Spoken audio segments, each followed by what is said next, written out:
Hello everyone, welcome along. It's the final Betting Weekly game bet match of the week. And I'm going to say I'm Nigel Seeley, joining me is Sean Calvert from his patio here in Umag, where we look ahead to tomorrow's quarterfinals from the tournament here in Umag and in Kitzbuhel, as well as some matches in Atlanta as well. Sean, good afternoon, mate. This is our second podcast. Yep. Well received yesterday on the old patio. Good. They liked it. They liked it. Do you think it's the patio they like, or the fact that we're just both sort of sat here? I think a bit of both, really. I think it is getting hot here, isn't it? It's very, very hot today. The sweat is. The sun is coming right round just about now into this patio. Luckily, we've got those. What are they? Pine trees? Pine trees or something, blocking out the sun. But it is hot. When the sun comes out here, it is very, very hot. Yeah, a hot day today. And I've been we've come on this show moaning about our ailments and getting old. I don't. I know you don't. You're not one to moan. But this morning I woke up with the worst back ever.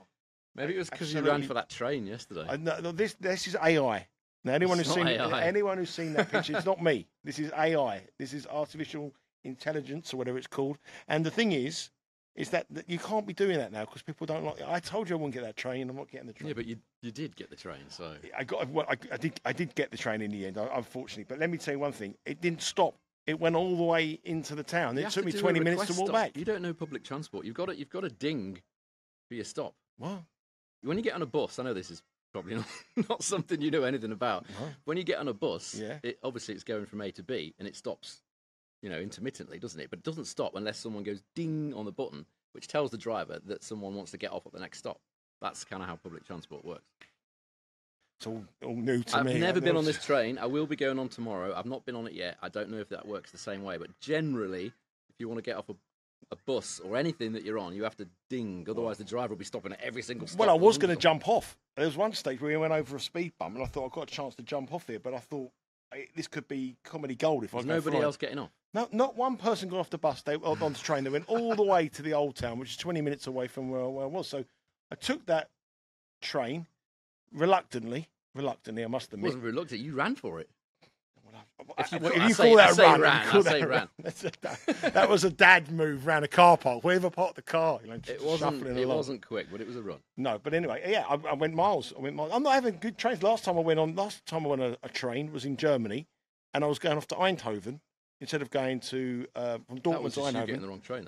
Wrong train. But the theme is you don't really know what you're doing on public transport. The theme is use your mobile phone. Put your sat-nav on, Uber driver takes you there, and you just go to sleep, wake up, and you get outside the house. The idea of getting on this dingy thing. I will get on it tomorrow, and I'll do an Instagram post and sort of tell people how it should be done. Okay, show me it, because I don't know how to do the ringy-ding thing. So, it's not that difficult. There's a little button, and you just press it. That might not be the case on this train. It might be the case that you have to tell him when you get on where you're getting off. You might. The train was packed. Everyone was on it, and then they all went off. They can't all have got off at the same time. They did. They all went off. They did. They all went off into the Maybe at that time of the day it's an express. It doesn't stop anywhere, like the ones in New York where they miss out. I don't do trains in New York either. All right, let's move on to the matches. Let's move on to these matches. There are a couple of quarterfinals, as I said, one here in Umag and one over in Kitzbuhel tomorrow. We also have some matches later on, early hours of tomorrow morning, or later on today in Atlanta, as well as a match in Atlanta as well.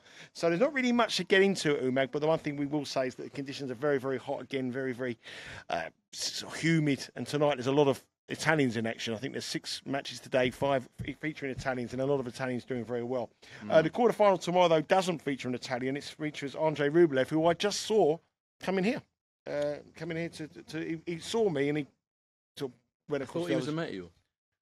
Well, he never looks happy, Rublev. He always looks like he's got that sort of hangdog expression when he's walking around. He's one player I don't feel that comfortable approaching him because he doesn't look that. He looks a bit kind of. I don't really want to do that. Sort of thing. Yeah, he's more into it. He wants to be a rock star, doesn't he? He wants to be a rock and roll star. Yeah, he wants to be a rock star rather than a tennis player. But anyway. Well, that would work because he smashes his rackets most of the time. Maybe smash a guitar. It's not a problem. That's positively encouraged in rock and roll, isn't it? Paula walked past me and she said, "Oh, she actually recognised him because we've seen him so many times. We go everywhere. We every it's talk like me and Manarino. Yeah, she actually reckoned. She said, "Oh, that's Rublev." But even she said, "Oh, he's going to struggle in the heat here with his complexion because it's going to be very hot." I said, "I'm sure he'll be all right." He's played in a few hot tournaments. Yeah, I'm sure he'll be all right. Not the least here. So he's got. We'll give you yours. Rublev is the favourite Oh, yeah, against Marozsán. Rublev is the favourite -278 with Bet Rivers. The match starts tomorrow around about 11:30. Eastern time, waiting for the order to play there. Fabian, Marozsán is +215. The spread is 3.5 -120 for Rublev. -107 for Marozsán. Rublev obviously giving up the 3.5. And the total here a little bit lower than the games yesterday. All the games yesterday were 22.5. This one is a low one, 21.5 with over a heavy favourite -130. It does look a big tournament for Rublev. You know, his form has been poor, beaten in the first round of Wimbledon, got beaten in the first round at Halle, lost in Borstad in his first match as well. So he's in a bit of a rut. So this is a tournament that he probably has to do well, get a bit of confidence behind him. Marozsán, no win in 6, apart from that win yesterday, coming into the tournament. Then he had that win against Shevchenko and a win against Montero as well. So I think this is a big match, Rublev, a big tournament. I think he want to win this. Yeah, he wasn't great yesterday against Ugo Carabelli. He did enough. Better on serve, slightly better off the ground, but he only won 48% of his second serve points against Carabelli. He's still not playing that great. I mean, if we look at what he's done this season on clay at main level, service points won and return points won, total of 106.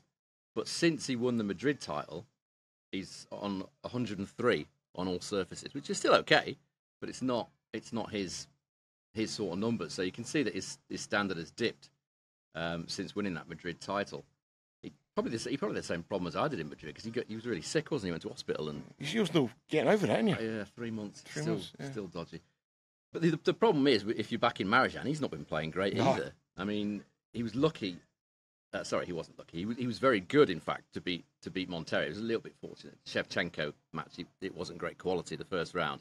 You know, either of them could have won that. Marozsán sort of edged it, but played pretty well against Montero. But if you look at what he's done in the same time period that I just talked about with Rublev, i.e. since Madrid, his service points won and return points won total is 96. So he's not playing particularly well either. Rublev, contrary to Paula's analysis of the conditions here in Umag, he does do pretty well here. I think she wanted to put some factor 50 on him. I've got some hydrocortisone for a Mozzie bites later as well. He's 8-3 win-loss here in Umag, and he's got service points won and return points won total of 106, which is again the same sort of level as his standard on clay at the minute. So good record here. Wins 43% of return points at this particular tournament, and it is slow here, which does suit him. He said in the past, it can't be too slow for me. Mm-hmm. You know, he likes to have that time to wind up that forehand and start hitting as hard as he can. The thing with Marozsán is he started out very good, didn't he? I think people have figured him out now. His favourite shot is that drop shot, isn't it? He puts it in, and when that's working, it's all right, but he tends to overplay it, and sometimes he doesn't play it very well. If you look at what he's done recently against top 20 players, it's not great. He started out by winning 3 of his first 4 matches against top 20 opponents, but he's only gone 2-9 since. So he's only won 2 of his next 11 matches against top 20 opponents. If we look at what he's done this season against the current top 20, he's 2-7 win-loss against the current top 20, and his service points won and return points won total is just 93. So you could say that the top guys have kind of figured him out. You know, when these guys burst onto the scene, I can't imagine Alcaraz had seen much of him when they played that match in Rome. He's come in, he's beat Alcaraz, he's beat a couple of other guys as well, big names. Since then, they kind of figured him out. I think Rublev will win this match. The drop shot could be good for Marozsán here because Rublev doesn't like, I've said it many times, he doesn't like coming to the net. Marozsán will be probably playing that dropper quite a bit to bring him in, then go for the lob or the pass. I suspect that's what his tactic will be. Marozsán's got the ability to win this match, but lately he hasn't shown anything against the top 20. So my lean here would be Rublev to win it straight sets. Most of the matches, you know, Umag, they do tend to go under. The heat is pretty intense, isn't it? I think Rublev 2-0 at 1.91. That's -110 with Bet Rivers. That's a lean here. I think Rublev will win it. It's difficult to be precise about the overs and the totals, but I think Rublev 2-0 is probably my best advice on that match. Yep. No shock for Marozsán, the man who's produced many shocks in his career so far. Obviously, one of the biggest shocks of the tournament, of the year, a couple of years ago when he beat Alcaraz in Rome. But no shocks here. Rublev to win 2 sets to love, -110 with BetRivers. Head across the BetRivers website. There is about 40 different markets available on this match already. The order of play isn't known yet in Umag, but it starts at 4:30 local time, which is around about 10:30. Is it 11:30 local time? Sorry, 10:30 local time, Eastern time. So that plenty of time to that. Head across the BetRivers website. You'll be able to watch the bet live and watch live with BetRivers as well. I quite like Rublev to win the tournament here. I know it's dominated by the Italians, but I just got a feeling, after his bad run at the moment, I think this is the kind of tournament I think he can win it. He does do that, doesn't he? He has a really bad run. He wasn't playing great coming into Madrid, if I remember rightly. Then he won that, got sick, like we all did. Don't like to mention it. No. And then he's gone on another slump again. So at some point he's going to pick up. Yeah, absolutely. I mean, it could be this week. Who knows? He should be beating Marozsán now. Yeah. So no shock there. Let's see if there's going to be a shock in the other quarterfinal we're going to speak about today in Kitzbuhel in Austria, the other tournament, which is going. There's 3 tournaments going on. This is the other tournament in Europe. We've only got the money line odds on this match, but it's 2 players we spoke about on yesterday's podcast. Yannick Hanfmann, who now takes on Seyboth Wild. Hanfmann is -133 with BetRivers. Seyboth Wild is +105. Seyboth Wild produced that shock yesterday against Laszlo Djere. He overturned a 3-0 head-to-head. He was injured as well, and that move probably was that people knew there was an injury. That's what we said on the show, wasn't it? Yeah. There's something that they know that we don't, and that obviously was Djere being injured. Yeah, and there was and Hanfmann obviously got a bit fortunate because Thomas Echeverry was also injured and pulled out from the tournament, but he played another opponent, so he didn't have the tough match against Echeverry. They had to bring him back. Heido, who was the lucky loser, he left. He was on his way to the San Marino Challenger, and they brought him back. He obviously hadn't gone very far, but maybe about 2 yards. Why didn't they just let him go forever by for the next round? Who? The Hanfmann. What's the point? They always bring a lucky loser in. If it hadn't been Heido, it depends. If nobody else had signed in, you have to sign in to be a lucky loser. You have to put your name on the sheet, say, if there's a withdrawal, I'll play. If nobody signed in, then yes, he would have got a bye through to the other round. But Heido had obviously signed in, then decided that he wasn't going to get in. So he's getting his Uber to San Marino, and then he won't get a train. It won't stop. Anyway, he had to come back within about 15 minutes and play instantly. So it wasn't particularly great news for Heido, but good for Hanfmann. Yep, Hanfmann set up this quarterfinal against Seyboth Wild. It's in Kitzbuhel. This will be an early start, around about 4 a.m. Eastern time. So make sure you get any bets on early. The markets will be added throughout the day on the BetRivers website and the apps. Head across there to make sure you can get all those odds. We just give you some little updates on these matches. They've played once on the main tour before. They've played in qualifying and they've played in challenger events as well. But it was a very easy win for Hanfmann. He won 6-1, 6-3 in Santiago on clay, which we would think would be Seyboth Wild's conditions. They also played in the qualifier here in 2018 in Kitzbuhel, and Hanfmann again won his straight set, 6-2, 7-5. He's -133. I was expecting this to be a little bit closer in the betting here. I don't know why. I suppose the reflection of the head-to-head is why he's -133. Yeah, this is the first time I've seen these odds on your screen just now. I didn't know what the prices were. I thought it'd be roughly even. If you look at the head-to-head that you just talked about there, met 3 times. One of them in Kitzbuhel, another one in Santiago. Both at altitude, both conditions that, well, certainly the Kitzbuhel one favours Hanfmann. I'm not sure he's quite so good in the really hot conditions. I'm not sure how hot it was in Santiago. It does get pretty hot there.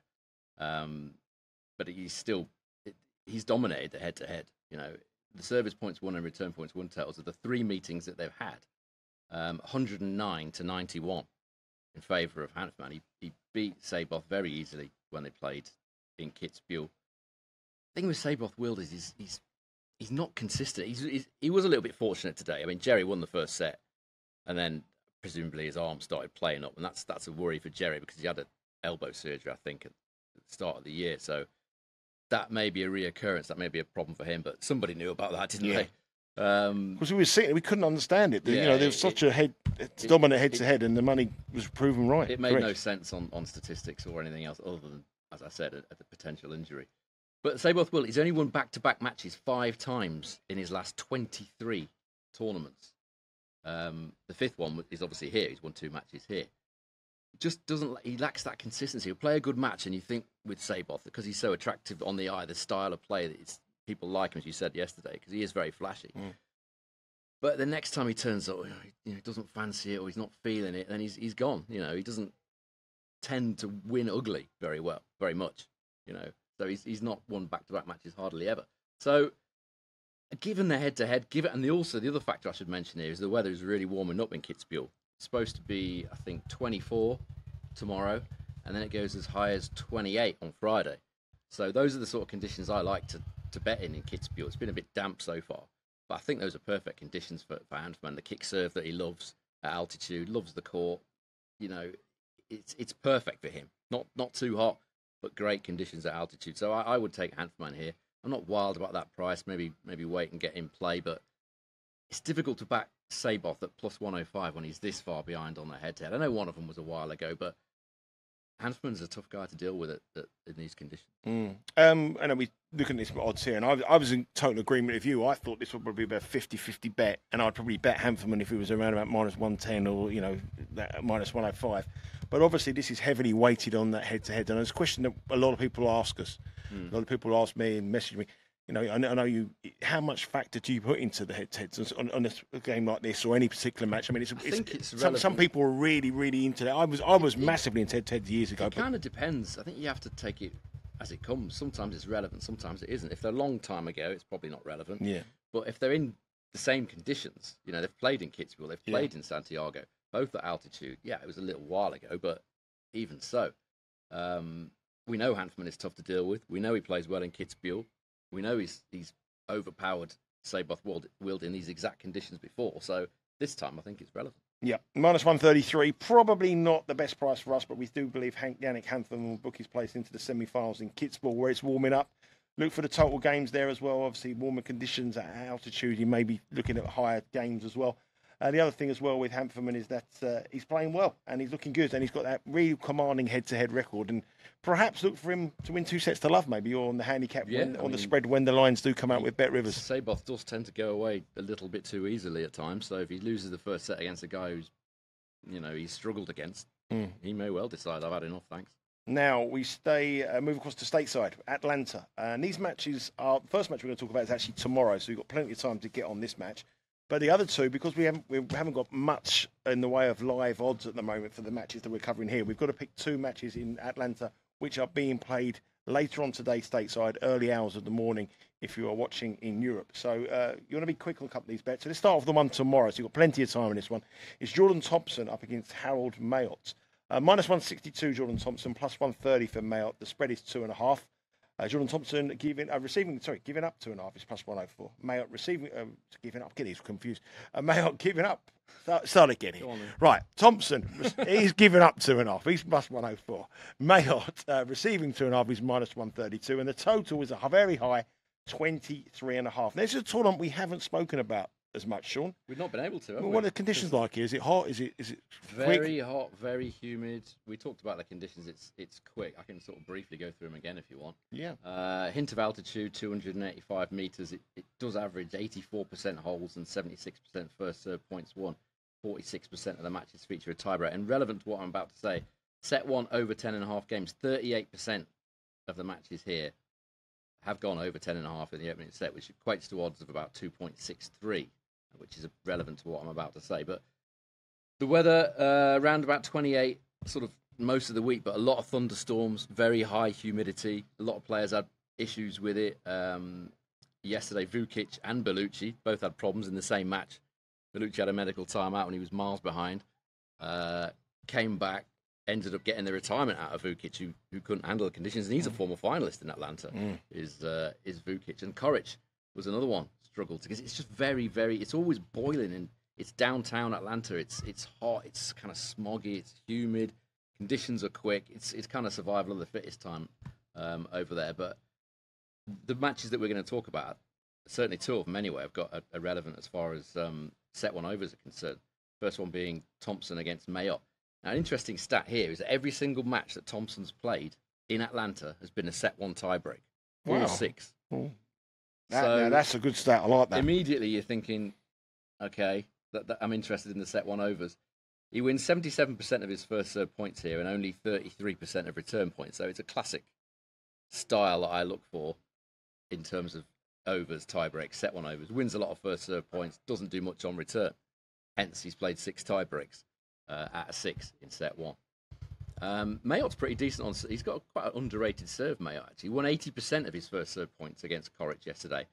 I know Coric was struggling a little bit with the heat, but even so, he's got an effective first serve. He's a former finalist on the grass at Ilkley this season, I think it was. So he can serve decently in helpful conditions.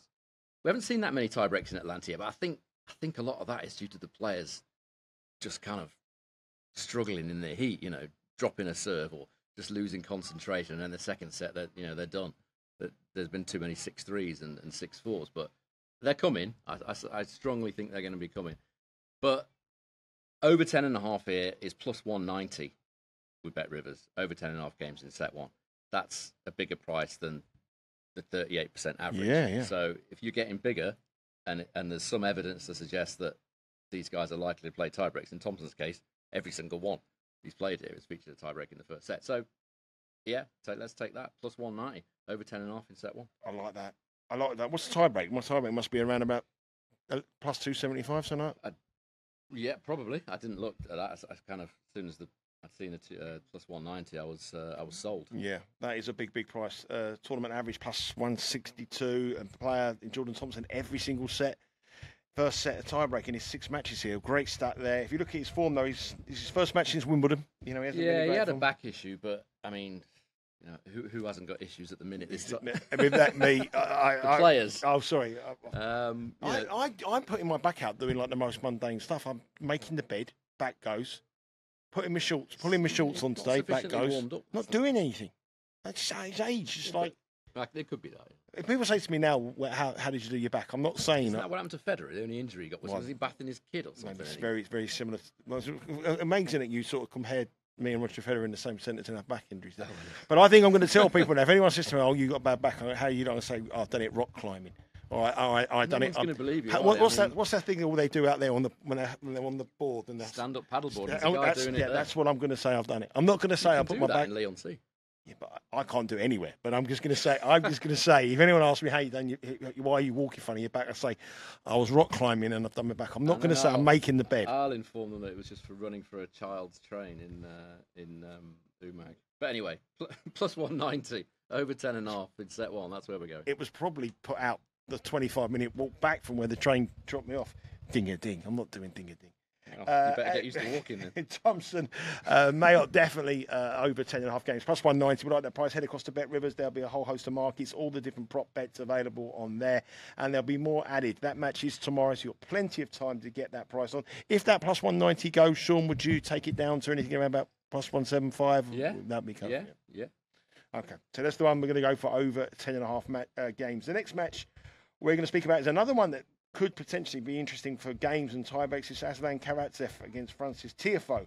2-1, the head-to-head record here between the two of them, Tiafoe's favourite. But the last 2 times they've met, both this year, 2023 in Tokyo and Washington, were both in straight sets, wins, 1 for Tiafoe, 1 for Karatsev. But 3 of the 4 sets went to a tiebreak. Yep. So I'm suggesting that's where we're probably going to go in. If you look at the money line, it's minus 235 for Tiafoe, plus 185 for Karatsev, spread 2.5.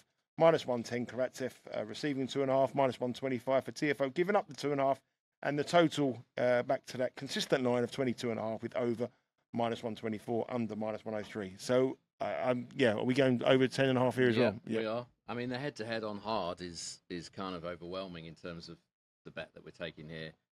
Quick conditions as well. They played in Tokyo, it's quick there. Washington, D.C. used to be pretty quick there. It's kind of slowed a little bit in recent times, but when they played, it was probably quick. It certainly isn't slow, let's say that. The service points won and return points won totals are pretty similar. 98 Karatsev, 102 to Tiafoe. It's obviously slight advantage to Tiafoe, but not hugely. But the relevant stat is here. Karatsev has held serve 96% of the time in those 2 matches on hard courts against Tiafoe. And Tiafoe's held serve 92% of the time in those matches. And return points won, again, very low. 31.5% Karatsev, 33.5% Tiafoe. So immediately, I'm thinking of set one overs here again. Same thing. I mean, Karatsev's been injured for most of the season, so he should be highly motivated here. Having come back from a sort of bad knee injury, looked very good against what was admittedly a poor Billy Harris in round 1. He does. We know Karatsev loves the quick conditions. The quicker, the better for for Karatsev. Maybe not on grass, but quick hard court is where he tends to show his best stuff. Tiafoe hasn't played on hard since Miami earlier in the season, but he showed signs of life, didn't he, at Wimbledon against Alcaraz? Should have beaten him, really. That's encouraging from a Tiafoe point of view. This should be his time of year, US hard court season. If he's travelling the right direction with that momentum from the Alcaraz match, this is a match he should win, but he's a bit short. What is he on the money line? Minus 235. Yeah, no, not for me. He's not that. It's not that much of an overwhelming head-to-head. Is it 98 to 102? That's, if anything, on the money line. If you must go on the money line, I'd probably take Karatsev. He's had a match here, used to the conditions. Tiafoe obviously coming in a little bit cold, but the over 10.5 when I looked earlier was plus 185 at Bet Rivers, over 10.5 in set one. Again, it's value statistically based on the tournament numbers and these stats of these two players against each other in quick conditions. Yeah, it's currently plus 185 over 10.5. Again, I think the tiebreak offers some sort of appeal there. I'm just trying to get the odds here. Let's have a look at what the odds is. So we've got the current line over 10.5 plus 180 plus 275 for a tiebreak, which when you consider three of the last four sets they played have all been tiebreaks as well. And it's quick. I like the parlay. I like the two of them. I like Thompson over 10.5 and the Tiafoe over 10.5. I think this is a good play. And this match actually is today. So this is we're recording this on 7 o'clock this evening Eastern time. So you make sure you get across there to play that over 10.5. You've got a few hours to do so yet, but it's on today. So that's why we're recording this now early to make sure you get on the bet. So over 10.5, Karatsev against Tiafoe. I'm not quite sure. That will be an official pick when we're going to have two. We're going to have three today. Oh, three. So let's move on to the next one. And this is where we're probably going to go for our third. It's Mackenzie McDonald up against Nishioka. If you look at this one here, 5-2, the head-to-head. Nishioka leads 5-2 on the head-to-head. 2023, the last time they won, though McDonald did win the last head-to-head in a close match. I can't read my writing. Delray Beach. I've got D Bot. I can't. That's supposed to be D. That's supposed to say Delray Beach. It looks like D back. D back, yeah. Have you ever been there, D back? No. It's just nice. McDonald beat Nakashima to get this far, and he also reached the quarterfinals in Newport, so he's in good form. He's a favourite though with Bet Rivers, minus 150, plus 123 for Nishioka. The spread 1.5, minus 1.5 for McDonald, minus 122, minus 105 for Nishioka receiving, and again 22.5 the totals over minus 108, under minus 118. Are we concentrating on games again here? No. Oh, good. What have we got? What's the not angle? With these two. Not the strongest of servers, particularly Nishioka. I just don't think it's a particularly great matchup for Mackenzie McDonald. I've opposed him against Nishioka numerous times. If you look at their head-to-head, overall, some of these are on clay where neither player is particularly effective on clay, but Nishioka has been able to still cause a lot of problems for McDonald. The service points won and return points won totals over the course of their entire series, 106 to 94 in favour of Nishioka. Now, if we move that just onto outdoor hard alone, it's still Nishioka, 103 to 97. So a very decent lead for Nishioka. He's won 42% of return points in this matchup, which is huge, really. And it's the style. Nishioka just likes to constantly pepper that McDonald backhand. McDonald's best shot is his forehand. His backhand's okay, but he doesn't like playing backhand after backhand. He loops them up, Nishioka. He has a very kind of loopy ball. It gets up off the court quite high, and McDonald doesn't like that on his backhand. That's why he's not one of the reasons he's not so good on clay. He doesn't like. He likes the low bouncing conditions where he can hit through the ball rather than trying to defend kind of up here with his backhand. He's not keen on that, and Nishioka knows that all too well, and he's played on it time and time again. And it does, it frustrates Mackenzie McDonald. McDonald played pretty well in the first round against Nakashima. That's probably why he's minus 150. It can't be on the head-to-head because he's miles behind. Just looking into that weakness against lefties a bit more, McDonald's lost 8 of his last 13 matches against left-handers at main level, and overall he has a losing record. I think he's 42% win rate against lefties at main level. So the weakness is apparent, and against this opponent, it's been perhaps more apparent than any others because the way that Nishioka likes to play. Wait for the short ball on the backhand, then take the forehand down the line. It's just not a comfortable matchup for Mackenzie McDonald. So Nishioka for me, what is he, plus 123? Yeah. Yeah, I mean, it's value as far as I'm concerned. Yeah, Nishioka plus 123 at Bet Rivers. This match starts at 8:20 this evening, Eastern time.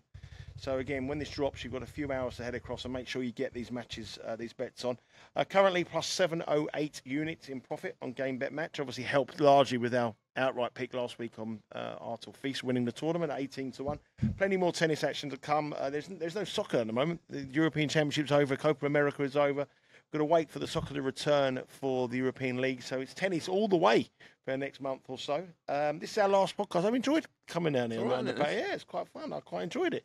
Thank you very much for everybody who has made the comments on the show, on the YouTube channel. If there's any comments you want or any questions you want, we're more than happy to answer them.